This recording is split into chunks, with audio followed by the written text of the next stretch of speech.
Están conmigo Ángel Calle, que es el director de cooperación de la Junta de Extremadura. Y saluda a Ángel, por favor, con la Buenas mano para que tardes. te vean. Y Eileen Truax, que es nuestra excelentísima directora de contenidos. Hola, Eileen. Todos. Eileen, ¿dónde estás ahora tú? Ahora estoy en Michigan, en Estados En Unidos. Michigan. Bueno, Ángel, ¿tú dónde estás? Tú en Mérida, ¿no? Mucho más exótico, ¿dónde va a parar?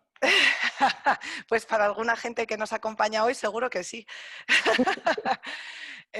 Gracias de hecho a todas las personas. Por favor, apagar vuestras cámaras y los micros. Ah, bueno, sí es Santiago. Y ya tenemos a Santiago con nosotros. Santiago, te iba a decir que te quitases la cámara, imagínate. Dale, Santiago Zanú, con el que yo conversaré. Ángel, inaugura por favor estas sesiones. Qué solemne se pone Lula. Bueno, pues buenos días, buenas tardes a todas, sobre todo. Uy, suena un ruido por ahí, ¿verdad? Sí. Buenas tardes, os decía a todas. Y sobre todo, fundamentalmente, bienvenidas.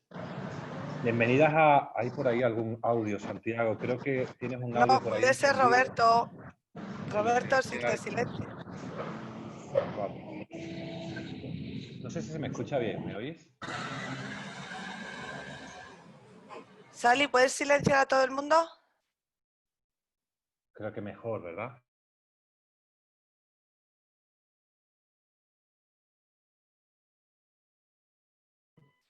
Ya, ahora sí, ¿verdad? Nos han silenciado a todos. ¿Veis cómo hay que quitar la ley Mordaza ya? Veréis, pues en primer lugar, buenas tardes, os estaba diciendo, y bienvenidas al inicio de este recorrido que de esta manera virtual y por desgracia, como decía Lula, nos va a llevar a la tercera edición de este congreso de locas y locos que unos financiadores en un momento poco aterrizado decidimos apostar y apoyar ya hace más de 3 años. Creemos más necesario que nunca esto, de verdad. Yo creo que todas las que estáis aquí lo entendéis perfectamente. Creemos fundamental ser capaz de aglutinar a la gente de bien, a las buenas gentes, para que seamos capaces de aprender y de seguir construyendo más allá de ese escudo social, sobre todo ese escudo mental, contra esas tendencias carcas y rancias que tanta crispación y tanto nos están alejando de los consensos necesarios actualmente. Y yo decía antes de broma que Eileen está en Michigan, yo estoy en Mérida. Yo sigo pensando que es mucho más exótico ser de Mérida que estar en Michigan. Pero veréis, algo también muy importante es que me gustaría explicaros el porqué de esto. El porqué Extremadura apoya, financia y colabora en la elaboración de un congreso como este. Y voy a ser muy breve, porque esta historia ya me la habéis escuchado muchas de vosotros en años anteriores. Extremadura es tierra de migraciones. Extremadura sufrió un éxodo masivo en los años 60 y 70 por el que perdimos la mitad, justo la mitad de toda nuestra población, la mitad de nuestras familias, la mitad de nuestros amigos, la mitad de nuestros conocidos. El 50% de la población extremeña se vio obligada a migrar. Eso nos hace hoy entender las migraciones desde una perspectiva positiva. Eso consiguió que toda esa gente pudiera diseñar, rediseñar y proyectar su vida en unas mejores condiciones de la que esa tierra, nuestra tierra, en aquel momento determinado les podía ofrecer. Hoy creemos que tenemos una deuda moral, digamos una deuda ética, y hoy queremos devolver a todas las sociedades que en algún momento determinado nos acogieron esa necesidad de seguir apostando por un desarrollo que incluya, que no excluya, y un desarrollo que permita construir alternativas a la vida. Por eso toda la cooperación extremeña, la cooperación de la Junta de Extremadura, está impregnada por uno de esos 3 grandes ámbitos estratégicos que Lula conoce perfectamente, que mi amigo Germán conoce también perfectamente, que es el gran ámbito estratégico de la movilidad humana. Cómo somos capaces de vincular la cooperación internacional para el desarrollo con la movilidad humana para simplemente garantizar que las migraciones puedan ir tendiendo a ser una voluntad de vida y no una obligación. Para eso trabajamos en terreno, trabajamos en tránsito, promovemos corredores humanitarios, generamos investigaciones, primer Observatorio Internacional de Migraciones Forzadas, Fronteras. Para eso apoyamos cómo construir nuevas migraciones con las mejores, que las tenéis aquí, que son estas compañeras de Por Causa. Por eso somos capaces de generar esa red de espacios seguros contra la discriminación, contra la xenofobia, contra el racismo dentro de nuestra frontera, digamos, regional. Por eso construimos una cooperación que sobrepasa términos de Estado y salía con esos más de 900 kilómetros que unen a Extremadura con Portugal. Esa es la narrativa que llevamos construyendo desde el 2015 y a la narrativa a la que os damos la bienvenida. Decía Lula con mucha razón, nos vamos a poder acompañar o no nos vais a poder acompañar en esas noches de otoño donde solemos pasear por el teatro romano que hace más de 2000 años nos lleva acompañando, por esa alcazaba árabe que las compañeras también conocían y por esos bares, ¿por qué no?, donde se generaban las mejores tertulias y donde construíamos las mejores alianzas. Pero será el año que viene, os aseguro que será el año que viene y pondremos todo nuestro esfuerzo para que todo este gran equipo de Por Causa pueda acompañarnos ya físicamente con todas vosotras el año que viene. Termino, diciendo que es un honor que Santiago Zanú esté con nosotros. Él sí que sabe construir relatos, él sí que sabe construir historias que convencen y para eso también le quiero dar a él personalmente la bienvenida. Amigas y amigos, Extremadura es tierra de acogida, aunque sea virtual. Muchas gracias. Me he ceñido al tiempo, Lula. Termino deseando que sea una excelente tarde entre todas y entre todos. Muchas gracias. Bueno, yo no, de verdad, no me imagino una forma más bonita de inaugurar nuestro pequeño espacio y debate de narrativas que escuchando la narrativa excepcional de Ángel, que siempre me emociona. Porque siempre me recuerda que migrantes somos todos y eso forma parte de... Uy, hay un ruido, por favor, tened mucho cuidado con los micrófonos porque es súper invasivo. Ya está, era simplemente Santiago, pero ya lo he silenciado. Ah, no, pero Santiago tiene que hablar conmigo. Si le silencias, vaya mierda de debate que vamos a tener. Vale. No os preocupéis, no os preocupéis. Oh, Santiago, tu conexión es fatídica. Santiago. Santiago se ha quedado cortado. Oh. Bueno, mientras tanto Lula sigue, a ver si... Bueno, a ver si lo conseguimos. No. ¿Estás bien? Sí, sí te cortas, Hola. Santiago. Yo Hola. estoy genial. Hola. ¿Qué tal? Hola, Yo ¿qué siempre tal? estoy bien. Bueno, Santiago, no sé cómo podemos hacer para salir solo Genial. nosotros dos. Vale. A ver, habla otra vez.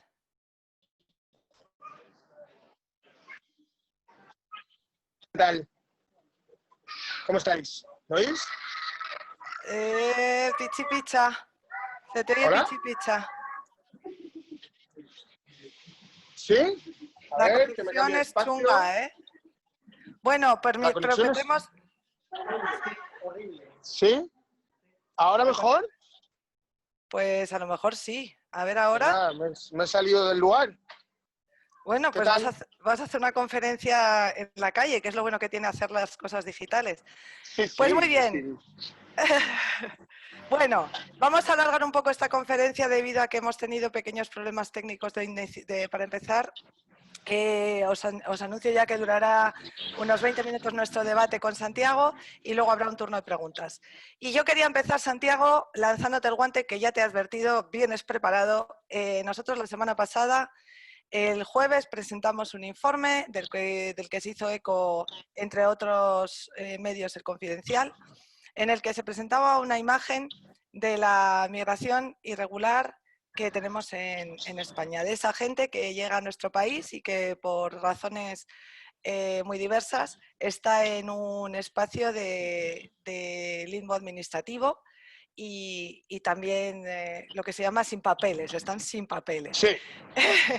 Y lo más sorprendente fue que descubrimos porque nos imaginábamos que la migración irregular, el estereotipo de la migración irregular es gente, generalmente, tú ves al subsahariano, ¿no?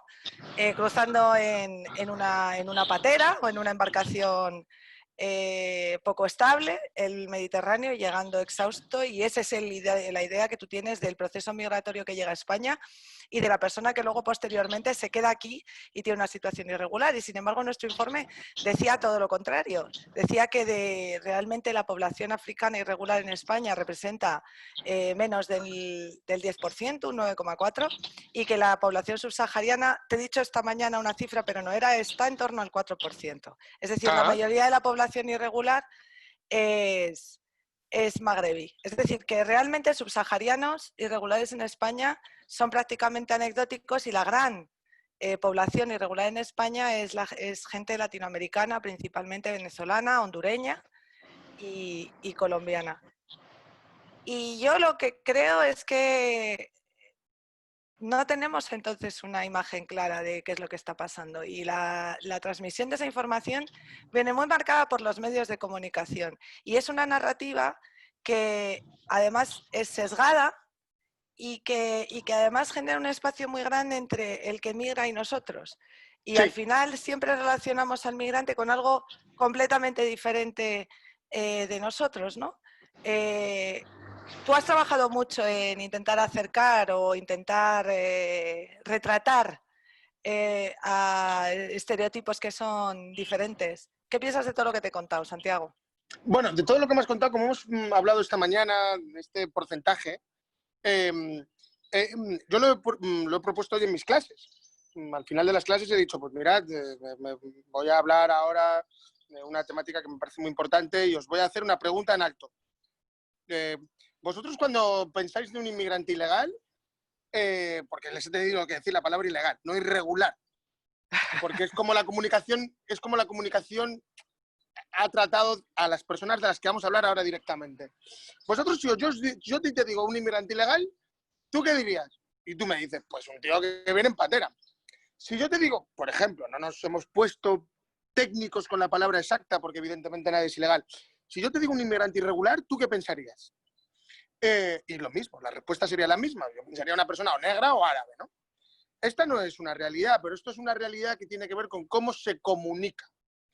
Y el cómo se comunica es porque nosotros pensamos que las personas que son distintas y diferentes de entrada deben de ser seguro irregulares, como poco ilegales, y como poco a lo mejor son hasta delincuentes. De hecho, aquí en Barcelona, que ahora estoy en Barcelona, que es la ciudad donde yo estudié y donde ahora soy profesor, recuerdo un día que estábamos andando por las Ramblas y andaba Santiago Zanú, Nicolás Umpierrez y Miguel Presno. Nicolás Umpierrez es argentino y en aquella época estaba en una situación completamente irregular. Es de estas personas que vinieron a España con la visa de estudiante y luego ya se quedaron aquí. Y Miguel Presno, pues era uruguayo. Cuando andábamos por las Ramblas, la policía, ¿a quién paró? Al único que era español, que era yo. Entonces, ¿qué quiero decir? Que detrás de esta manera de comunicar, yo encuentro que también se esconde como una manera de estigmatizar, de culpar, de señalar a las personas que somos no europeas, pero también que somos no blancas. Hombre, yo creo que en la narración de la migración hay un racismo brutal. Efectivamente, esto es lo que yo creo. Precisamente por eso se llama ilegal, cuando no se debería llamar a nadie ilegal. Precisamente por eso, cuando se habla de determinado tipo de ayudas, siempre parece que van a ser personas del continente africano, ya sea del mundo árabe o del África subsahariana, pero nunca se piensa que el irregular o que la persona distinta o diferente va a hablar nuestro idioma, de ahí que lo que tú has hablado, que hay mucha gente que viene de Latinoamérica, o que va a tener nuestro tono de piel europeo. De hecho, tampoco se habla de la inmigración del este como algo que estigmatice y moleste, ¿no? Entonces sí que encuentro que detrás de toda esta narrativa hay un racismo que debemos cambiar. Recuerdo mucho que el año pasado, cuando estuvimos en el Congreso, que pudimos disfrutar, como bien hemos escuchado en la presentación, no solamente del Congreso, sino también de preciosas conversaciones en lugares distintos. Recuerdo que hubo un momento que yo dije que yo creo que los medios de comunicación tienen muchísima responsabilidad a la hora de cómo van a comunicarnos con las personas para que podamos vivir tranquilamente con una inmigración, sea irregular o no, sabiendo que la inmigración siempre aporta. En consecuencia, yo lo que creo es que se intenta señalar a la inmigración como algo negativo y dentro de la inmigración se intenta decir irregulares o ilegales a las personas que tienen otra tez de color de piel. Porque mi amigo Nicolás Umpierrez y mi amigo Miguel Presno son uruguayos y argentinos, blancos y rubios, con lo cual pueden pasar un poco más desapercibidos. Sí, eso es verdad, pero yo creo que hay un problema doble. A ver qué te parece. Creo que por un lado sí que hay un racismo, que es un racismo que está presente en todos los espacios, incluso los administrativos, pero por otro lado también hay una especie de, sin quererlo, una narrativa del pobrecito, el inmigrante, que muchísimos medios que son pro derechos humanos, que hacen periodismo social, que creen que las migraciones son una oportunidad, acaban retratando al migrante como si fuese un pobrecito. Y ese pobrecito no beneficia en nada ni a la sociedad que acoge esas migraciones, ni a la persona que viene de fuera, porque acabas generando también ese espacio, que lo que por causa nosotros llamamos romper ese espacio de ellos y nosotros, ¿no? Eso por un lado. Y por otro lado también, y aquí me interesa mucho tu opinión, Santiago, siempre estamos hablando de lo mismo. Parece que si hablas de la migración, solo puedes hablar del viaje en la patera. Y sin embargo, el proceso migratorio es un proceso muchísimo más largo, es un proceso que da lugar a gente que luego ya es del país. O sea, es la historia que tú contaste de tu padre, por ejemplo. Tu padre fue un migrante y tú fuiste a contar una historia de una persona que ya tenía su vida en España, que formaba parte de la comunidad. Eso también es una historia de migración. Eso lo señala siempre Aileen, ¿no? Cuando habla de esto. O sea, ¿por qué no se cubre la actividad? O sea, ahora salía estos días, cuando lo del COVID, todas las profesiones esenciales con gente que está cuidando que de hecho ha salido también en nuestro informe, señoras que cuidan a tus hijos, señoras que cuidan a tus padres, gente que está en los hospitales, mogollón de profesiones esenciales están cubiertas por gente que ha venido de fuera. Entonces, y eso no se cuenta hasta que no tienes una crisis y parece que se va a acabar el mundo, ¿no? Claro que no, precisamente no solamente no se cuenta, sino que además siempre se coloca en un lugar, como tú bien decías, del pobrecito. El viernes a mí me pasó algo sorprendente y resulta que es que mi hermanita me mandó como un enlace de Wallapop que me decía, oye, mira lo que he encontrado en Wallapop. Y de pronto abrí ese enlace y eran unos cuadros de mi padre antes de que nosotros naciésemos, que había una persona allí que yo qué sé, supongo yo que los habría comprado su padre o su abuelo, no sé. Pero resulta que un inmigrante hace 50 años, un inmigrante que era pintor, que era mi papá, hace 50 años, vendió unos cuadros a una persona que esta persona se los vendió a otro y que este arte de este hombre inmigrante ha estado permaneciendo en el tiempo durante 50 años hasta llegar estos cuadros a mi casa, que bueno, tuvimos un momento emocional. ¡Qué historia bonitísima! Francamente precioso, ¿no? ¿Qué quiero decir? Que es la historia de un inmigrante que ha venido a aportar, que es la historia de un inmigrante que ha venido a traer algo, que es la historia de un inmigrante que ha venido con un sueño, que es la historia de un inmigrante que a través de su esfuerzo y de su lucha ha conseguido tener 3 hijos y que sus hijos puedan aportar también algo al país. Si nosotros sintiésemos al inmigrante, ¿no?, como la persona que viene, el pobrecito, ¿no?, como la persona que viene a quitarnos nuestra pequeña ayuda, no como la persona que viene sino como la persona que viene a aportar, el relato sería completamente distinto. También hablamos el año anterior que deberíamos de hablar del migrante, ya no solamente del inmigrante, del migrante, del que cambia, del que sale de su nido como una idea, con una idea concreta. Deberíamos de hablar de él como el soñador, como el héroe, como... Me encantan estas personas que tienen la capacidad, que desgraciadamente en Europa estamos perdiendo, de luchar por otras personas, luchar por tu gente, luchar por un sueño, luchar por los que has dejado atrás y que a veces les mandas con tu trabajo y con tu ilusión un dinero. Si nosotros cambiásemos el relato e intentásemos tener más relatos de migrantes como héroes, pues realmente los recibiríamos de una manera completamente distinta. Y luego, por supuestísimo... Tengo que tomar notas, porque es que si no muero. Y luego, por supuestísimo, hay algo que me parece mágico y maravilloso que ocurre y que podemos ver en todos nuestros barrios, que las personas que cuidan a las personas que han cuidado a nuestros padres, que las personas que cuidan a las personas que nos han cuidado, que nos han tendido la mano cuando éramos niños, que nos han hecho los regalos, que es nuestros abuelos, generalmente son personas migrantes. Las últimas personas que dan amor a las personas que a las primeras personas que nos han dado a nosotros amor cuando nosotros hemos venido al mundo, hoy en día son cuidadas por personas migrantes. Con lo cual, estas personas migrantes también tienen un respeto hacia lo que es nuestra cultura y que, por supuestísimo, ninguna persona que cuida a nuestros mayores viene a usurparle su cultura, sino a compartir la que nosotros tenemos. Con lo cual, el relato siempre migrante igual a algo negativo, migrante igual a algo que no aporta, o migrante igual a algo que me quita algo que... O pobrecito.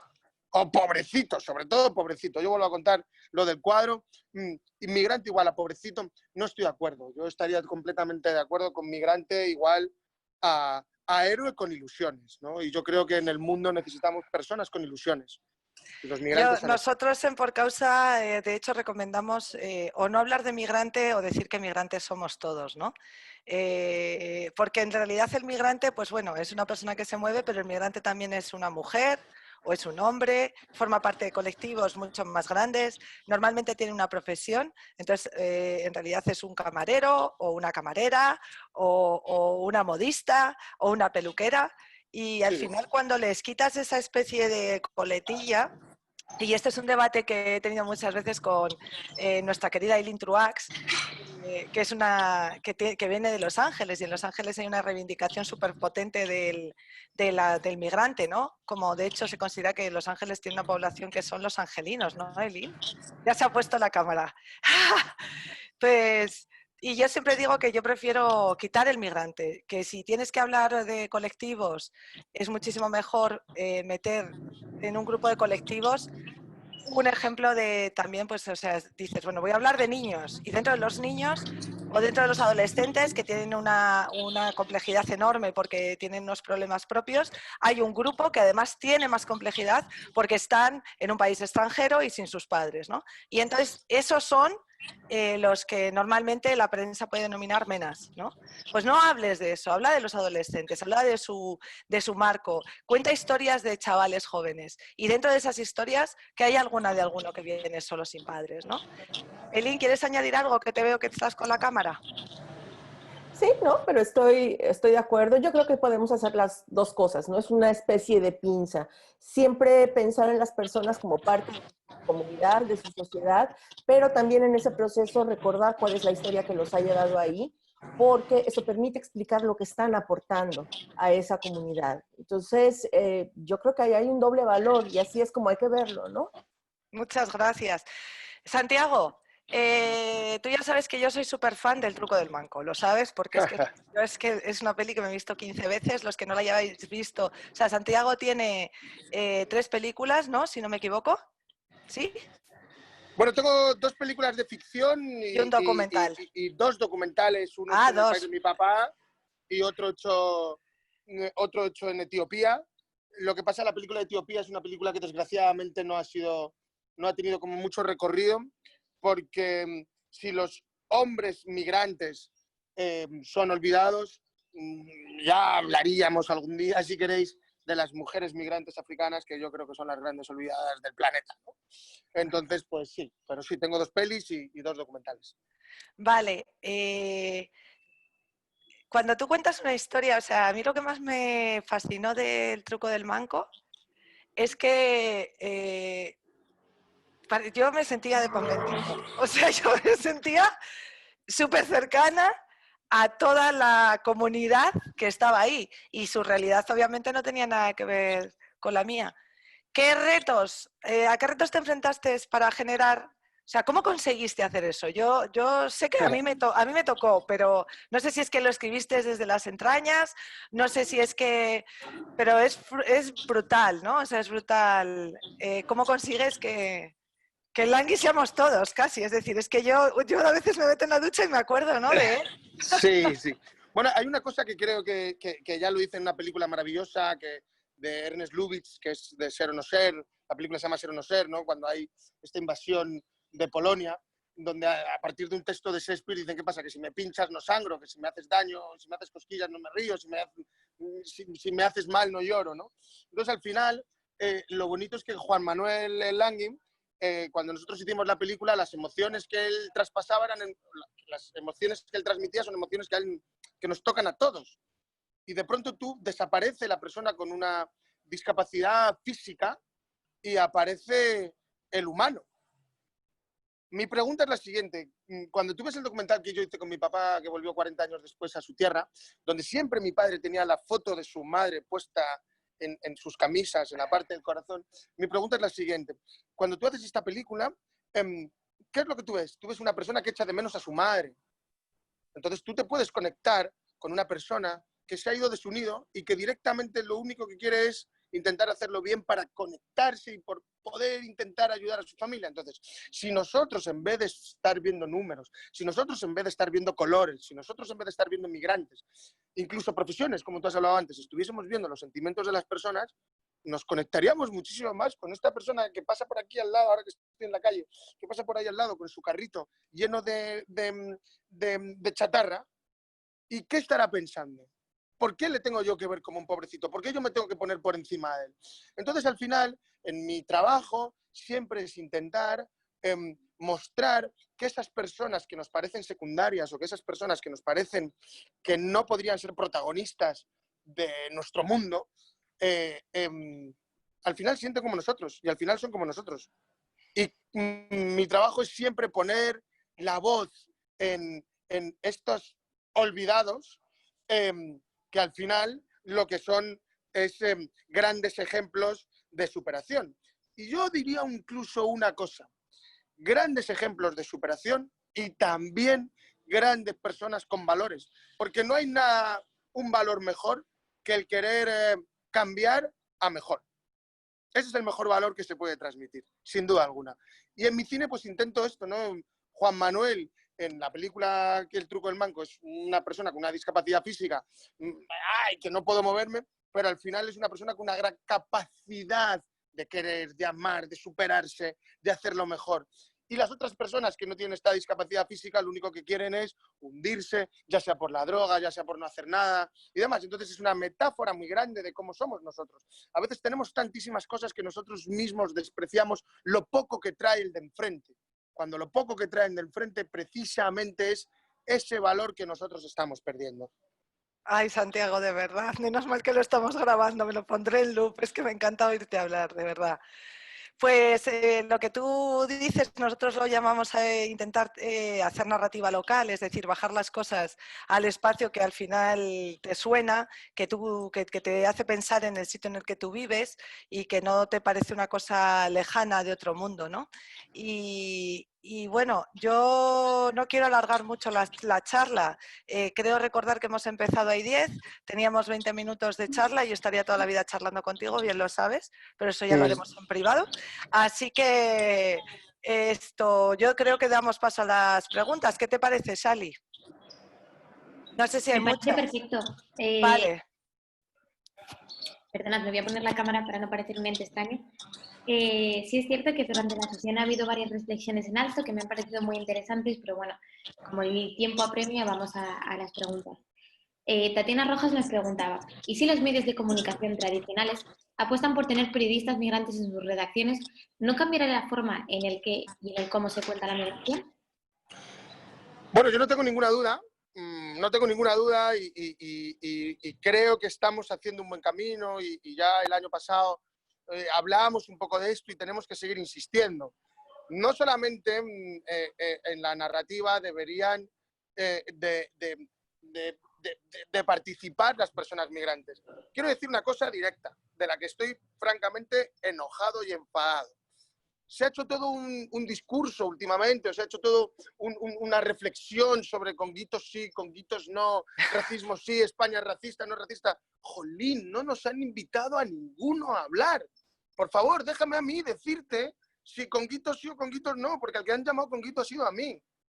En los debates sobre racismo, en los debates sobre migración, nunca hay una persona que realmente vive esa situación. Y luego, además, no solamente no nos dejan participar, sino que parece que no podemos llegar a ser expertos. Con lo cual, en los debates de televisión nunca veo, cuando se habla de estos temas, a una persona de raza, o una persona migrante, que también puede ser experta y que también podemos hablar. Ya gasté el año pasado esta broma, pero este año ya no me lo tomo como una broma. Los dos únicos negros que tienen presencia, desgraciadamente, en los medios de comunicación, es los dos negros de Vox. Es curiosísimo. Los dos únicos. Bueno, esto hay que tienen traducirlo para las audiencias miles de retweets, latinoamericanas. solamente son los negros de Vox. Entonces sí, pero ya no solamente es esto. Es que a veces también en las políticas migratorias tampoco podemos participar. Entonces es un grupo de expertos que habla sobre un tema que se supone que domina y que controla y que no deja participar a las personas que lo viven. Con lo cual, ese cierto rechazo o esa poca visibilidad hace que solamente en las redacciones, jolín, pues se cuenten historias malas. Pero a mí me encantaría que algún redactor me hubiese llamado para decirme, oye, me he encontrado unos cuadros de tu padre que tienen más años que tú, quiere decir esto, que tienen casi 50 años, que tu padre trajo aquí a España pintando para labrar un futuro y para pagarte a ti una carrera. Pero las historias de estos héroes no se cuentan nunca. ¿Por qué? Porque desgraciadamente las redacciones no dejan a los hijos de estos héroes que participemos. Vale, yo también querría añadir una cosa y es que independientemente de que yo creo que estamos todos de acuerdo de que la presencia de diversidad, y ya no hablo de migrantes, o sea, que no sea siempre el mismo estereotipo de periodista, que además normalmente es tío. Nosotros, las mujeres, cada vez estamos intentando ocupar más espacio, pero es muy complicado, ¿no? La diversidad en las redacciones son diversidad en los contenidos. Pero también digo una cosa, da igual que tú llegues a una redacción y que seas migrante y que luego te contamine un estilo de narrar que siempre es el mismo. Eso es tremendo. O sea, hay que romper y hay que ser valiente y hay que empezar a innovar también en la forma en la que se cuentan las cosas. Y no solamente hacer un tipo de reportería o un tipo de crónica o un tipo, sino un poco innovar, utilizar nuevos recursos narrativos visuales. Yo recuerdo cuando sacamos Melilla Vice, que era sobre la frontera sur, para poder hablar de la situación de la frontera sur y del problema de los derechos humanos y demás, al final tuvimos que utilizar el gancho de la corrupción. Aquellas personas que piensen que empezamos a investigar en Melilla por la corrupción están equivocadísimas. Empezamos a estudiar Melilla con un enfoque de derechos humanos, pero nos dimos cuenta de que con ese enfoque nunca íbamos a llegar a llevar la importancia de Melilla a las portadas. Porque no había forma. Entonces, al final decidimos darle una vuelta, nos metimos con mucha dificultad y casi contraintuitivamente para lo que somos nosotros, a hacer una reportería sobre corrupción y conseguimos elevar un tema que llevaba años enterrado, ¿no? Entonces hay que ser creativo también. Yo creo que hacen falta muchas cosas dentro del periodismo: diversidad y creatividad, innovación y mucho valor. Se nos ha caído Santiago.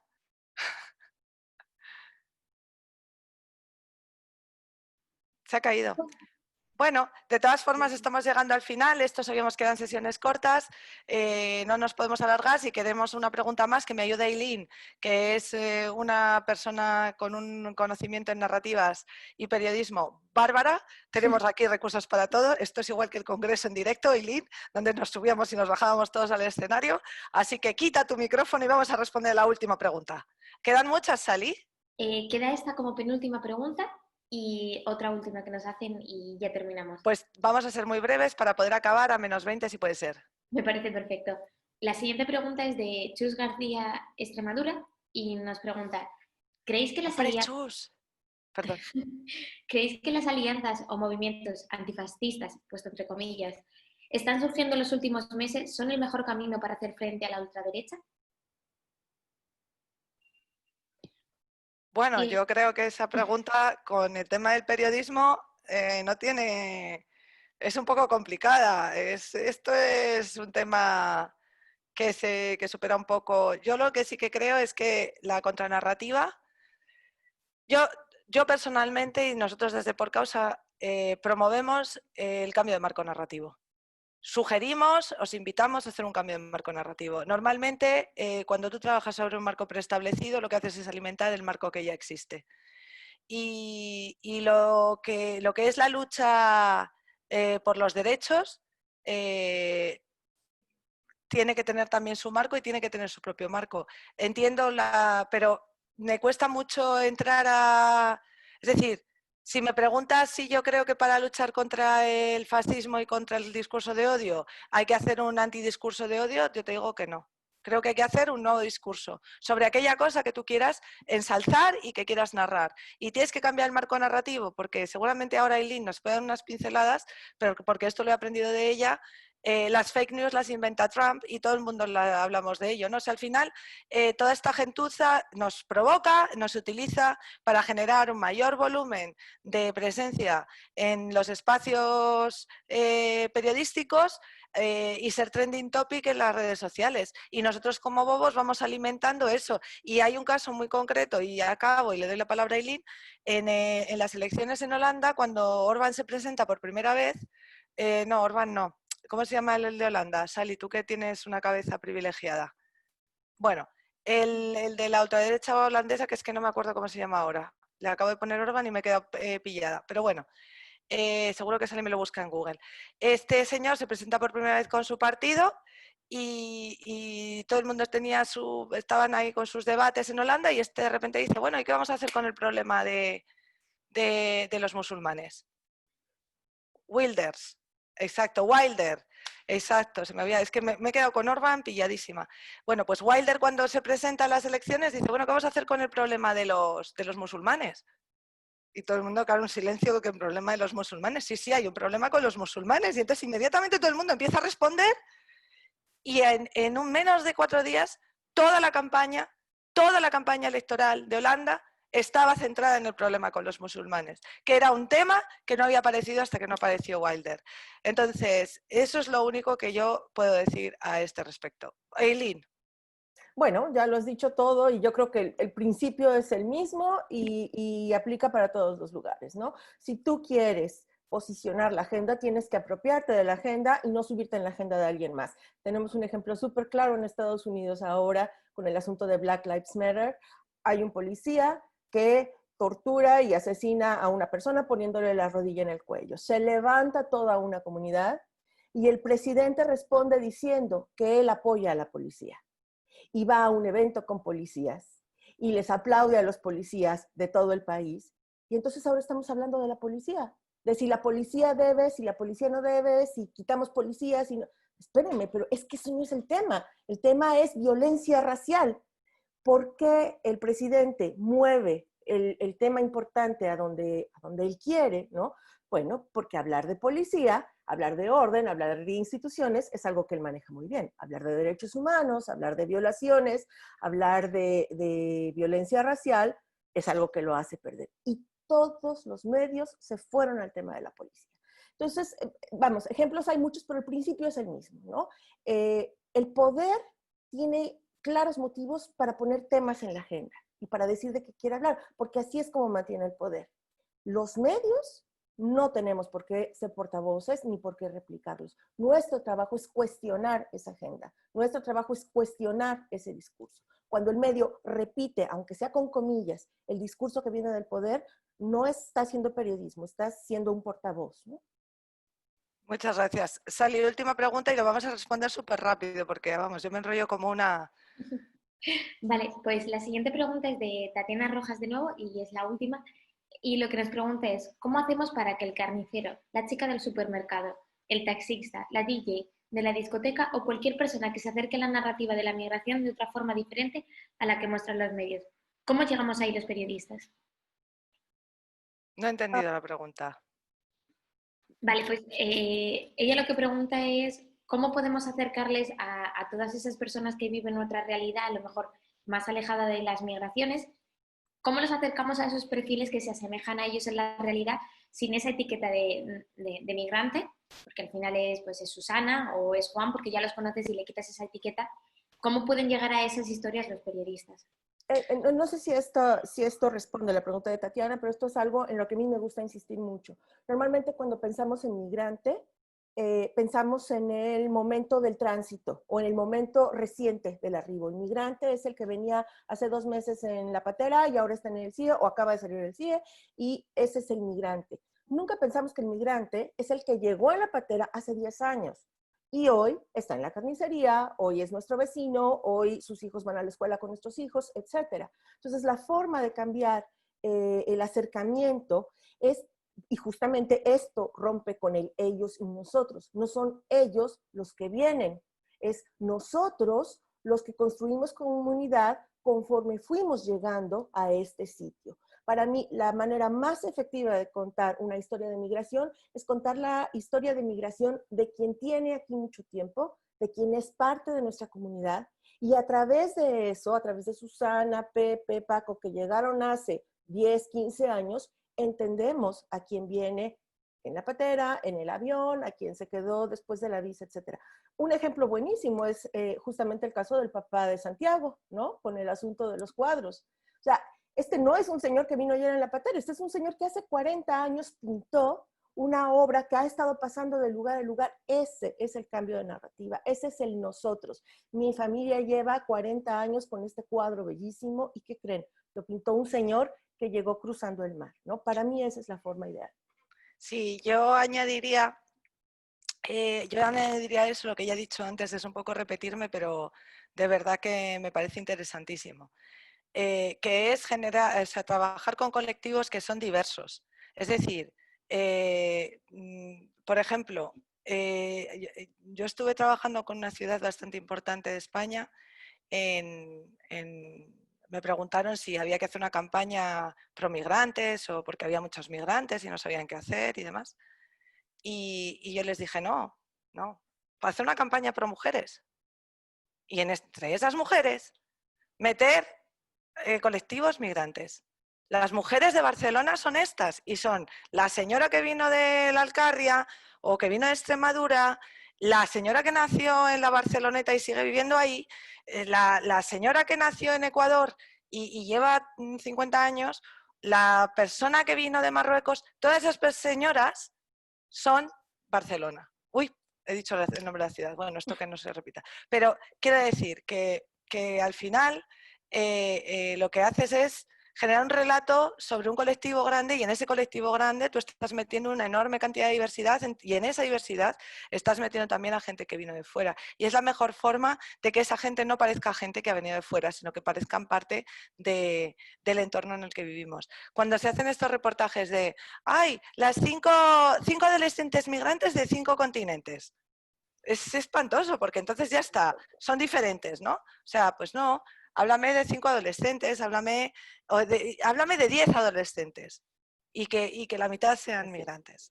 Bueno, creo que nos hemos pasado totalmente de la hora, esto no se va a repetir.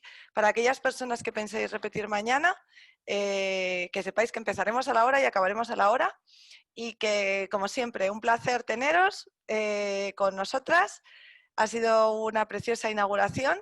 Estoy convencida de que mañana seremos un porrón más porque había muchísima gente inscrita. Supongo que también al no haber hecho una inscripción por sesiones, esto se nota. Y nada más. Eileen, ¿qué tal te lo has pasado? ¿Tienes algo que contarnos, Eileen? ¿Quieres dar una exclusiva, por favor? Bueno, puede ser, sí, sí.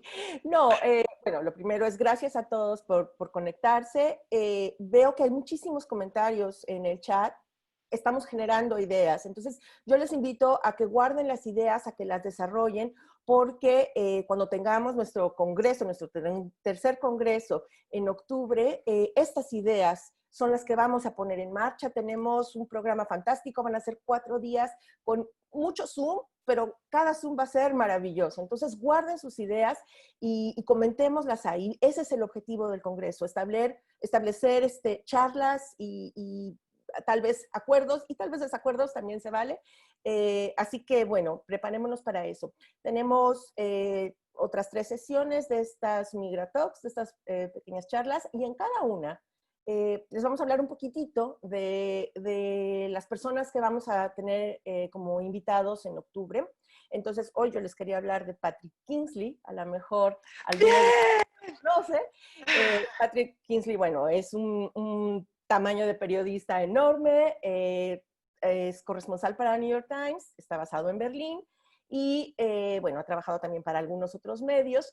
Está especializado en cobertura del Medio Oriente, en cobertura de refugiados en Europa Y bueno, lo vamos a tener con nosotros discutiendo esa parte, pero sobre todo a mí me parece importante discutiendo cómo metes el tema de migración, que es tan complicado, tan poco sexy para algunos medios de comunicación, en un medio como New York Times. ¿Cómo remas contracorriente para poder poner ese tema en la agenda, en el foco y presentarlo de una manera sabrosa? Así que Patrick estará con nosotros en los próximos días. Les voy contando a quién más tenemos.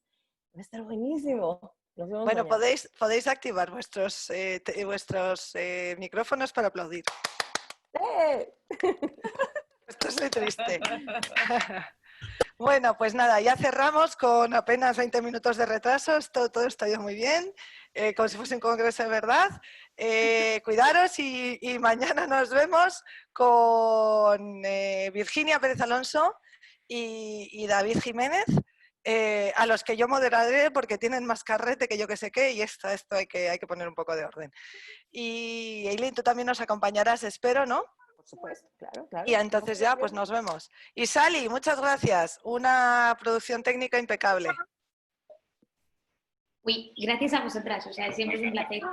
Venga, Gracias a todos. hasta luego, cuidaros.